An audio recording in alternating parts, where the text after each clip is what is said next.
Hello there, Commonwealth from here. The surface has gone through numerous changes, offering new and often depressing locations. While the sky and underground are completely new, so be sure to leave a like, subscribe and press the notification bell, and let's dive into Zelda Tears of the Kingdom's map secrets and mysteries. The UI, or if you prefer HUD, is back, and hopefully we can get rid of it while playing with the Pro HUD mode. Anyway, the visual profile of Tears is very similar to Breath, so where are the map changes? All around us. Much has been added, like the fallen rocks and new launch points to the sky, potentially acting as the new shrines or replacing what has been removed. Mainly ancient Sheikah structures such as towers, shrines, and naturally, guardians. Instead, some of them are now repurposed and up in wooden towers, which could be how we fill the new map. Since that is the thing, the surface minimap is yet to be covered in any of its areas. Producer AJ Onuma kept the new topographic map and style of it hidden in the first gameplay, but we could see from the boundary of the different map sections that they are different from Breath of the Wild's.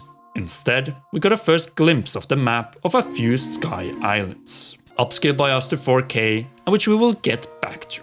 Since what is different in the mini icons when not playing in Pro HUD mode? Well, the coordinates, which could just be part of the developer build. But now with the emphasis on the vertical and horizontal gameplay, the 3 measured numbers might as well be in the finished retail version of the game. After all, development on The Legend of Zelda Tears of the Kingdom is now complete.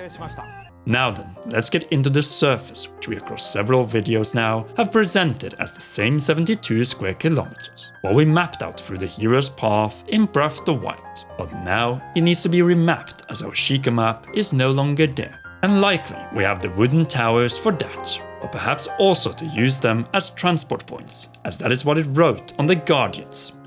But transporting where? Perhaps on the ground.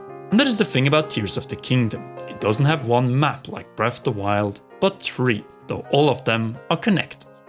The surface and the sky and surface are almost seamless, at last addressing producer AJ Onuma's regret, or more precisely limitation, found in Skyward Sword, while the underground appears to have multiple natures. The first is regular seamless caves from the surface as first teased in the title reveal trailer in September 2022, specifically in Northern Faroe. These appear to be a new part of the surface and hence have a little sunlight present.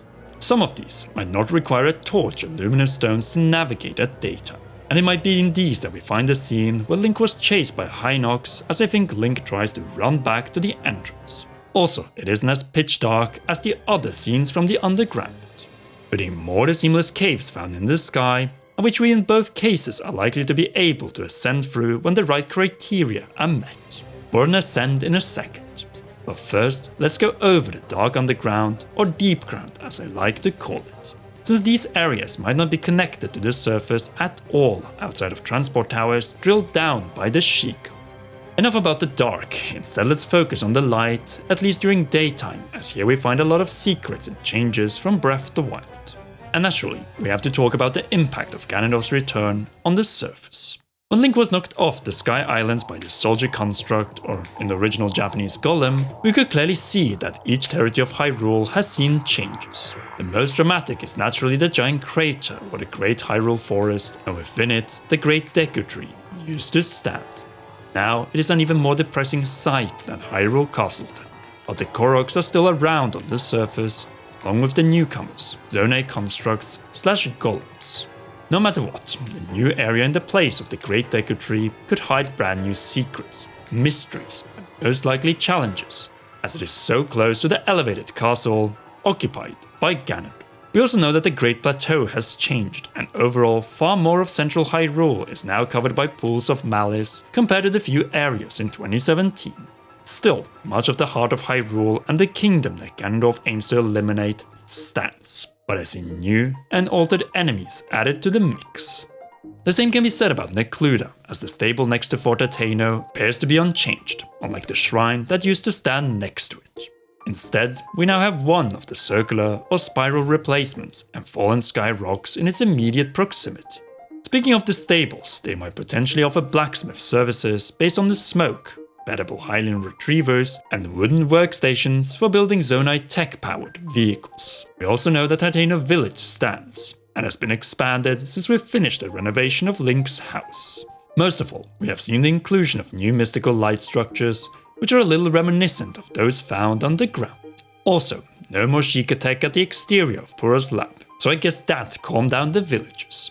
Anyway, right north of Hateno, we have Mount Lanayru with the Spring of Wisdom. Now its peak appears to have one of the new wooden towers, at least at certain points in the game. There's also a wooden tower south of Hateno village, along with a tower right next to Kakariko village. That is, if the settlement is still standing. We also got our first sky view of Farron, including the thunderclouds ranging around some of its sky islands. From the same perspective, we also saw the Bridge of Hylia, and behind it, right south to the Great Plateau, more geoglyphs, just like the one seen in February 2023 and the Lady one first seen in September 2022. In fact, in the final skydiving footage, we see two additional geoglyphs on the surface. One is shaped like a U or a horseshoe and is located on the border between West Necluda and Eastern Central Hyrule, while the other is located in the Hyrule Ridge, specifically north of the Breach of Demise in the North Hyrule Plain, next to the Royal Ancient Lab ruins. The shape of this one is uncertain. Anyway, we have seen 5 now in total, meaning that we either have 2 left or 3 depending on whether they tie to the 7 tiers of the kingdom seen surrounding this figure, or the 8 provinces of Hyrule. Speaking of outer provinces, let's end on the surface with one that has seen a massive overhaul and is also a natural transition to the sky, apart from potentially the 3 Lome labyrinths, which at certain points might be floating up in the sky. Eldin with Death Mountain, which is no longer covered in lava, or rather has malice coming out of its center. We have already seen that the lack of lava has been used to set up more vertical rails that we can shield surf or use minecarts on. Well, that, and also fight enemies on and collect parts for our Zonai vehicles. Interestingly, we're yet to see any close-ups of Gerudo, Lanayru, Akkala, apart from this one scene at the Citadel of the Blood Moon, along with Northern Hebra, beyond the storm seen above the sky islands of this mountain formation in the box art, as it isn't present all the time throughout the game. While Producer Onuma landed as Link on the western shore of Hylia River, next to the East Post ruins, a part of the settlement ruins, we will end up in the sky, as it appears that there are at least 2 types of sky islands in the game. Those that are just small puzzles reached by recalling the fallen stone rocks, and bigger areas of exploration and discovery, which can be reached with vehicles or by these stone cones, which we are about to enter, expanded and new vertical landmasses, instead of expanding the existing horizontal map of Hyrule, which would have caused a ton of problems for the development team. Yes, this is a way of adding more without causing problems where there's already land.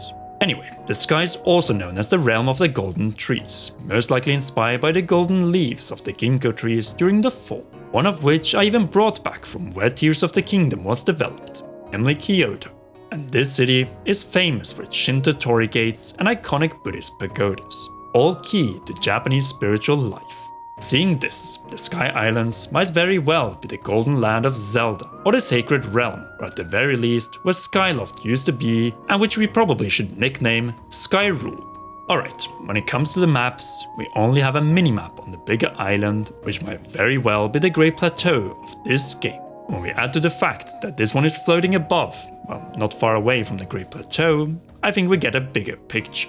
A starting area that is as fresh as it gets, and where Link might awake with the new arm, but without clothing, just like in Breath of the Wild, and then get this green sky ancient Greco-Roman-like tunic. After all, the Link we saw here only had 4 hearts, and only this particular map. In other words, we are very early in the game. This landmass can naturally be navigated on foot, or by boat, and also levitating vehicle, but is actually a collection of sky islands. First I thought these were connected by wooden bridges, much like on the surface, but on closer inspection, near the lotus flower lights or pine cones, what do we see? Minecart rails, and next to them, minecarts. And what is one of the new changes from Breath of the Wild to Tears of the Kingdom? Treading these rails by shield surf. Within the same collection of islands, we also find the arrival points of the stone circular, likely replacements of the Sheikah shrines in this game, or at least mode of transportation from the surface up to the sky islands, to the realm of the dragons, zonai constructs, potentially the zonai themselves, and who knows, maybe even the goddess, and the 3 golden goddesses. No matter what, the style of the sky minimap, and hence map differences from the style of the map of Hyrule's surface, is evident compared to Breath of the Wild. And this change is likely also to be applied to the map we know and love from Breath of the Wild's surface. Anyway, the bigger sky islands along with the map show many of the same qualities as the surface, like rivers, lakes, fields, and forest stretches, and even mountains where some of them are covered by snow, and underneath them we find caves, just like in this new surface. Equally, we can fuse weapons in both of them, find materials and parts of engineering genius to build vehicles of transport with the Ultra Hand ability, all aimed at overcoming opponents and solving environmental puzzles. For instance, to reach this ranger construct, or golem, with Ascend we can now climb mountains faster if they have a cave beneath.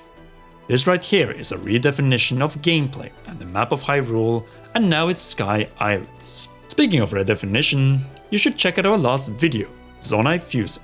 But what do you think about the new and old maps of Zelda Tears of the Kingdom? And are there any other details we should cover in a potential sequel to this video? Sound off in the comment section down below. If you haven't already, then be sure to leave a like, subscribe and press the notification bell to help the channel grow.